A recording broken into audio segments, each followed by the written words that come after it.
Good morning to all of you.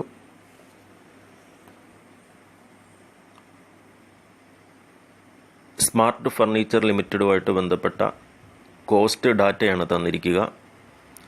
അതിൽ നിന്നും 31 March 2016 cost sheet prepare ചെയ്യുക. അതിനുശേഷം നമ്മളോട് ആവശ്യപ്പെട്ടിരിക്കുക ഒരു സ്പെഷ്യൽ ഫർണിച്ചറിൻ്റെ ഓർഡർ ഈ കമ്പനിക്ക് കിട്ടിയിട്ടുണ്ട്.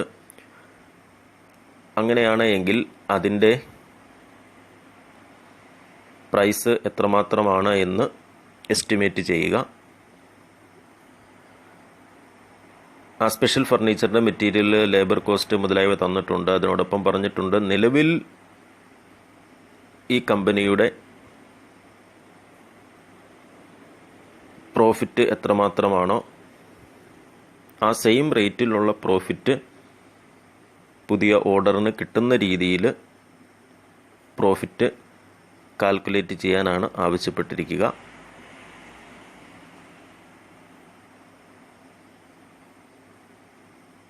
ആയതിനാൽ നിലവിലുള്ള സ്മാർട്ട് ഫർണിച്ചർ ലിമിറ്റഡിൻ്റെ കോസ്റ്റ് ഷീറ്റ് പ്രിപ്പയർ ചെയ്യുക.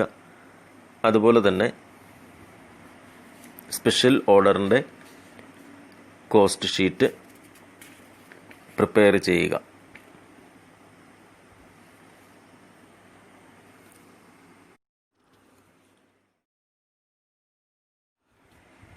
Smart Furniture Limited cost sheet for the year ended 31st March 2016.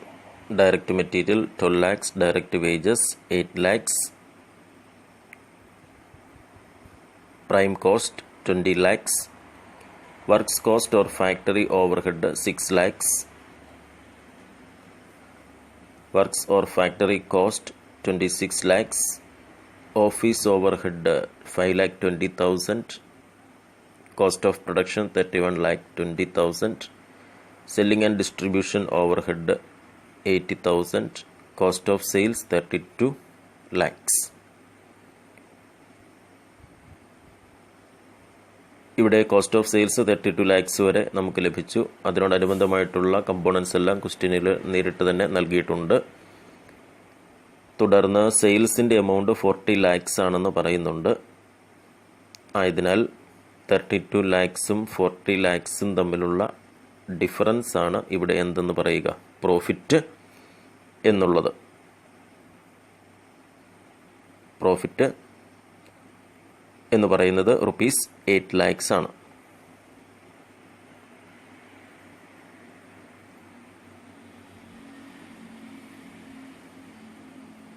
ഇനി തുടർന്ന് നമുക്ക് സ്പെഷ്യൽ ഫർണിച്ചറിൻ്റെ ഓർഡർ പ്ലേസ് ചെയ്യുന്നതിന് വേണ്ടിയിട്ടുള്ള ടെൻഡർ പ്രൈസ് കാൽക്കുലേറ്റ് ചെയ്യണം. അതിനുവേണ്ടി എസ്റ്റിമേറ്റഡ് കോസ്റ്റ് ഷീറ്റ് പ്രിപ്പയർ ചെയ്യണം. അതിൻ്റെ ഭാഗമായിട്ട്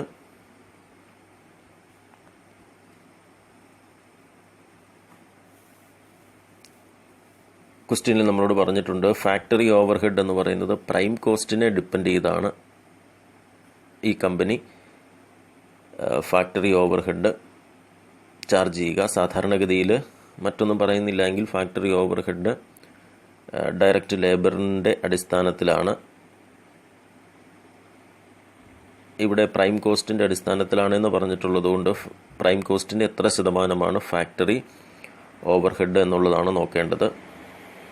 percentage of factory overhead on prime cost is equal to factory overhead divided by prime cost into 100, that is 6 lakhs divided by 20 lakhs into 100 is equal to 30% ആണ്. Prime കോസ്റ്റിൻ്റെ 30% ആണ് factory overhead ആയിട്ട് smart furniture limited follow ചെയ്യുക.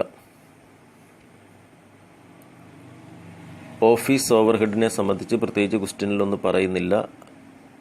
അപ്പോൾ അത് നമ്മൾ works കോസ്റ്റിനെ അടിസ്ഥാനപ്പെടുത്തി office overhead എടുക്കുക എന്നുള്ളതാണ്. വർക്ക്സ് കോസ്റ്റിൻ്റെ എത്ര ശതമാനമാണ് ഓഫീസ് ഓവർഹെഡ് എന്നുള്ളത് കാൽക്കുലേറ്റ് ചെയ്യുക. Percentage of office overhead on works cost, office overhead divided by works cost into 100 is equal to 5,20,000 20,000 divided by 26 lakhs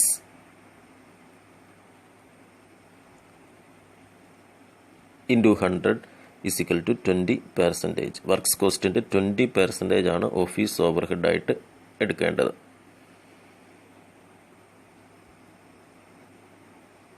ഇനി ഇവിടെ പ്രോഫിറ്റ് എന്ന് പറയുന്നത് കോസ്റ്റിനെ അടിസ്ഥാനപ്പെടുത്തിയാണ്.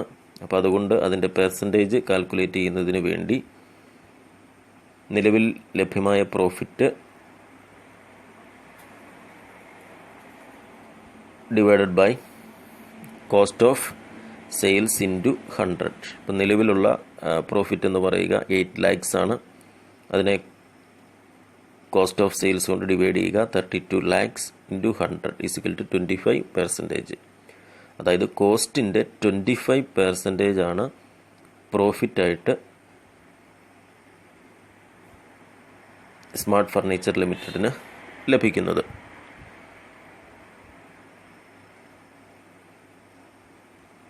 ഈ റേറ്റ് തന്നെയായിരിക്കും എസ്റ്റിമേറ്റഡ് കോസ്റ്റ് ഷീറ്റ് പ്രിപ്പയർ ചെയ്യുമ്പോഴും പരിഗണിക്കേണ്ടത്. 25 കോസ്റ്റിൻ്റെ 25% ആയിരിക്കും പ്രോഫിറ്റ് എന്ന് പറയുക.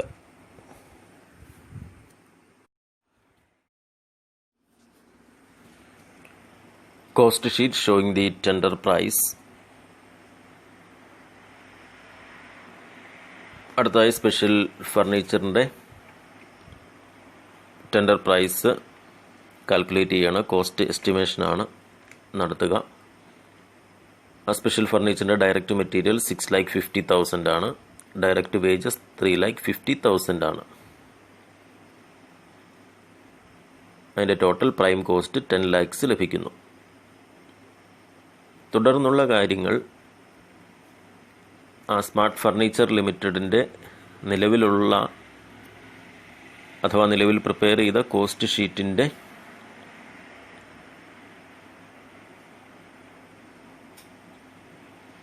കമ്പോണൻസുമായിട്ട് ബന്ധപ്പെട്ട അതിനെ കാൽക്കുലേറ്റ് ചെയ്തിട്ടുള്ള പെർസെൻറ്റേജുകളുടെ അടിസ്ഥാനത്തിലാണ് factory overhead, office overhead, profit മുതലായവ കാൽക്കുലേറ്റ് ചെയ്യേണ്ടത്. ഫാക്ടറി ഓവർഹെഡ് എന്ന് പറയുന്നത് വേജസിൻ്റെ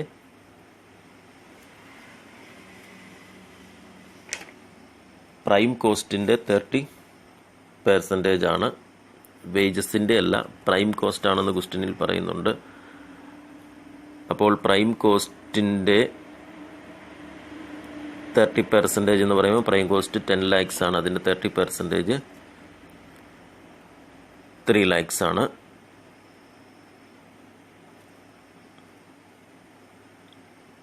ആൻസറിലത് 30% ഓഫ് വേജസ് ആണ്. വേജസിൻ്റേതല്ല, പ്രൈം കോസ്റ്റിൻ്റെ 30% ആണ്. ഓഫീസ് ഓവർഹെഡ് എന്ന് പറയുക, അങ്ങനെ പ്രൈം കോസ്റ്റും ഫാക്ടറി ഓവർഹെഡും ആഡ് ചെയ്യുമ്പോൾ വർക്ക്സ് കോസ്റ്റ് ലഭിക്കുന്നു. ഓഫീസ് ഓവർഹെഡ് എന്ന് പറയുക വർക്ക്സ് കോസ്റ്റിൻ്റെ 20% ആണ്. അപ്പോൾ 13 lakhsൻ്റെ 20% എന്ന് പറയുമ്പോൾ 2,60,000 ആണ്. വർക്ക്സ് കോസ്റ്റിൻ്റെ കൂടെ ഓഫീസ് ഓവർഹെഡ് ആഡ് ചെയ്യുമ്പോൾ കോസ്റ്റ് ഓഫ് പ്രൊഡക്ഷൻ ലഭിക്കുന്നു. സെല്ലിംഗ് ആൻഡ് ഡിസ്ട്രിബ്യൂഷൻ ഓവർഹെഡ് 40,000 ആണെന്ന് ക്വസ്റ്റ്യനിൽ പറയുന്നുണ്ട്. കോസ്റ്റ് ഓഫ് പ്രൊഡക്ഷൻ്റെ കൂടെ selling and distribution overhead add ചെയ്യുമ്പോൾ കോസ്റ്റ് ഓഫ് സെയിൽസ് ലഭിക്കുന്നു. ഇപ്പോൾ നമുക്ക് കോസ്റ്റ് വരെയുള്ള കാര്യങ്ങളാണ് ലഭിച്ചിരിക്കുക. Tender price or sales price ആണ് നമുക്ക് കണ്ടെത്തേണ്ടത്. അപ്പോൾ സ്മാർട്ട് ഫർണിച്ചർ ലിമിറ്റഡിൻ്റെ പ്രോഫിറ്റ് എന്ന് പറയുക കോസ്റ്റ് എത്രയാണോ അതിൻ്റെ 25% ആണ് പ്രോഫിറ്റ് എന്നുള്ളത്. ആയതിനാൽ ഇവിടുത്തെ കോസ്റ്റ് ഓഫ് സെയിൽസ് എന്ന് പറയുന്നത് 16 lakhs ആണ്. അതാണ് ഇവിടുത്തെ കോസ്റ്റ്. അതിൻ്റെ 25% ആയിരിക്കും പ്രോഫിറ്റ്. ആയതിനാൽ 16 lakhsൻ്റെ 25% 4 lakhs ആണ് പ്രോഫിറ്റ്. കോസ്റ്റ് ഓഫ് സെയിൽസും പ്രോഫിറ്റൂടെ ആഡ് ചെയ്യുമ്പോൾ നമുക്ക് tender price or sales price ലഭിക്കുന്നു. അത് 20 lakhs ആണ്.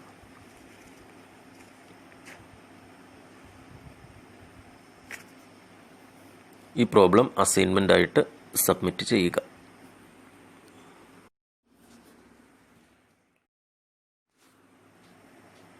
ഇവിടെ നൽകിയിരിക്കുന്ന ക്വസ്റ്റ്യനിൽ 1000 സ്ലീപ്പ് വെൽ ബെഡ്സ് മാനുഫാക്ചർ ചെയ്യുന്നതുമായിട്ട് ബന്ധപ്പെട്ട കോസ്റ്റ് ഡാറ്റയാണ്. അതിൻ്റെ അടിസ്ഥാനത്തിൽ കോസ്റ്റ് ഷീറ്റ് പ്രിപ്പയർ ചെയ്യുക. തുടർന്ന് നെക്സ്റ്റ് 6 മന്ത്സിലേക്ക് 2000 ബെഡ്സ് മാനുഫാക്ചർ ചെയ്യുന്നതിൻ്റെ കോസ്റ്റ് എത്രമാത്രമാണ്, അതിൻ്റെ പ്രോഫിറ്റ് എത്രമാത്രമാണ് എന്ന് എസ്റ്റിമേറ്റ് ചെയ്യാനാണ് ആവശ്യപ്പെട്ടിരിക്കുക.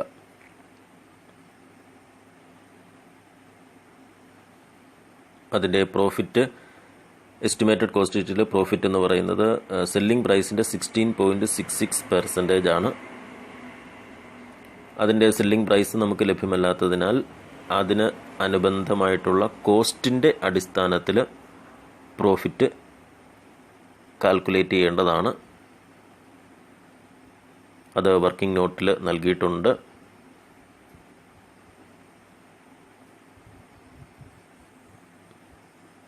Price of materials is expected to rise by 20%. മെറ്റീരിയലിൻ്റെ പ്രൈസ് നിലവിലുള്ള പ്രൈസിനേക്കാൾ 20%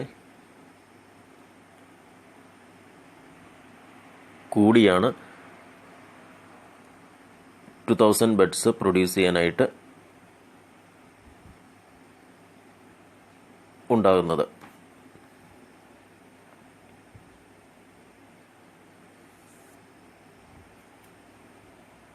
ആയതിനാൽ നിലവിലുള്ള ഡയറക്റ്റ് മെറ്റീരിയൽ എന്ന് പറയുന്നത് പെർ യൂണിറ്റ് 1200 ആണ്. കോസ്റ്റ് ഷീറ്റിൽ ലഭ്യമാണ്. ആ 1200 എന്നുള്ളത് അതിൻ്റെ 20% കൂടുമ്പോൾ 1440 ലഭിക്കുക.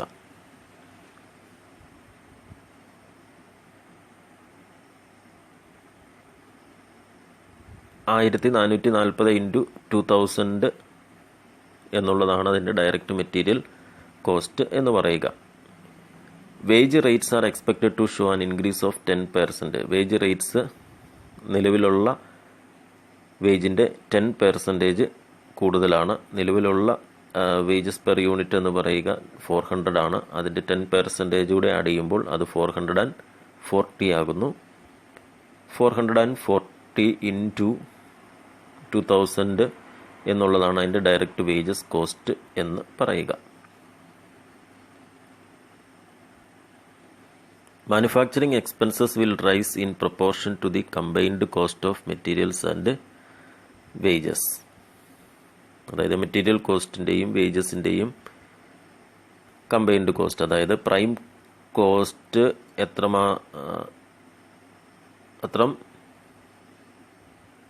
വർദ്ധിച്ചിട്ടുണ്ടോ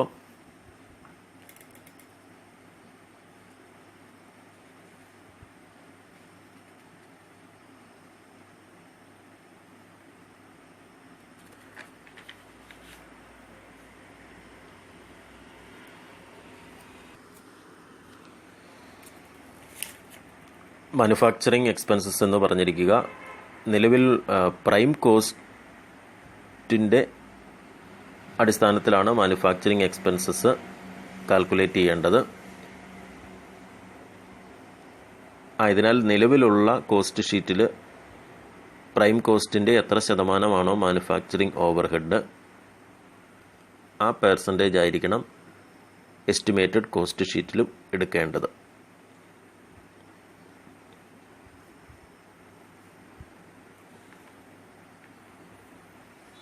അതിൻ്റെ വർക്കിംഗ് നോട്ടും ലഭ്യമാണ്. Selling expenses per unit will remain the same.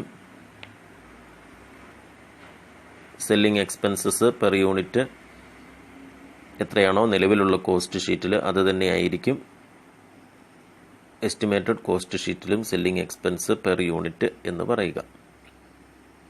Other expenses will remain unaffected by the rise in output. മറ്റ് എക്സ്പെൻസസുകൾക്കൊന്നും മാറ്റമില്ലാതെ തുടരുന്നു.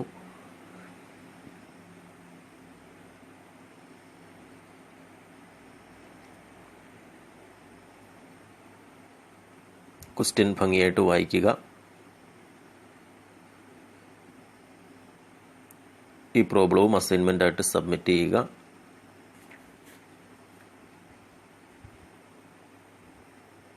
വർക്കിംഗ് നോട്ടും ഇവാലുവേറ്റ് ചെയ്യുക.